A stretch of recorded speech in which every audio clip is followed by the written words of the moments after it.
প্রিয় শিক্ষার্থীবৃন্দ, আমরা পার্সেন্টেজের বিশদ আয়তনের একটি গুরুত্বপূর্ণ অঙ্ক নিয়ে হাজির হয়েছি। আমরা সমাধান করব অঙ্কটা আজকে। একটি পণ্যের বিক্রয় মূল্য আছে ৭২,০০০ টাকা। আমাকে বলছে যার ক্রয় মূল্যের উপর মুনাফার হার হচ্ছে কত, 25%। আমাকে জিজ্ঞেস করেছে যে অর্থাৎ বিক্রিত পণ্যের ব্যয়ের পরিমাণ কত। তাইলে এটা একটা ইনডিরেক্ট কোয়েশ্চেন। দেওয়া আছে বিক্রয় মূল্য, কিন্তু লাভের হারটা বলেছে ক্রয় মূল্যের উপর। ভাই কিসের উপর লাভ? ক্রয় মূল্যের উপর লাভ। আমি জানি না, তাহলে আমি ক্রয় মূল্য সমান মনে মনে কত ধরবো, 100।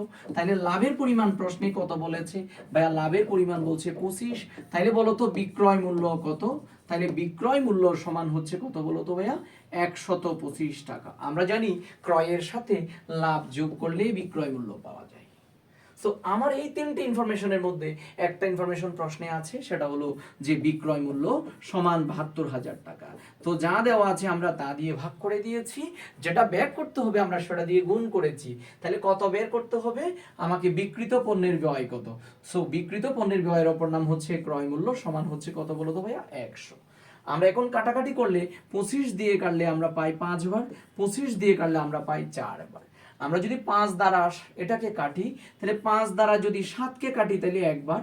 আমরা পাই হচ্ছে কত বলতো, 2। 2 এর পাশে 2 দিলে কত হয়, 22। তাহলে আমরা লিখতে পারবো হচ্ছে কয়বার বলতো, 4 বার। 4 বার। তাহলে 4 পাঁচা কত, 20। তাহলে আরো তাকে 2, আবার 4 পাঁচা কত বলতো, 20। শূন্য একটা বসাই দিব। সুতরাং এটাই হচ্ছে আমাদের অ্যান্সার। 4 এর 0 0, 4 4 16 এর কত বলতো, 6। হাতে আছে কত, 1। তাইলে পাচ্ছি 4 4 16, 1 17 এর 7। হাতে আছে কত, 1। 4 1 4 5। তাহলে আমরা পাচ্ছি হচ্ছে কত টাকা? আমরা পাচ্ছি হচ্ছে কত, 02টা, সরি 02টা।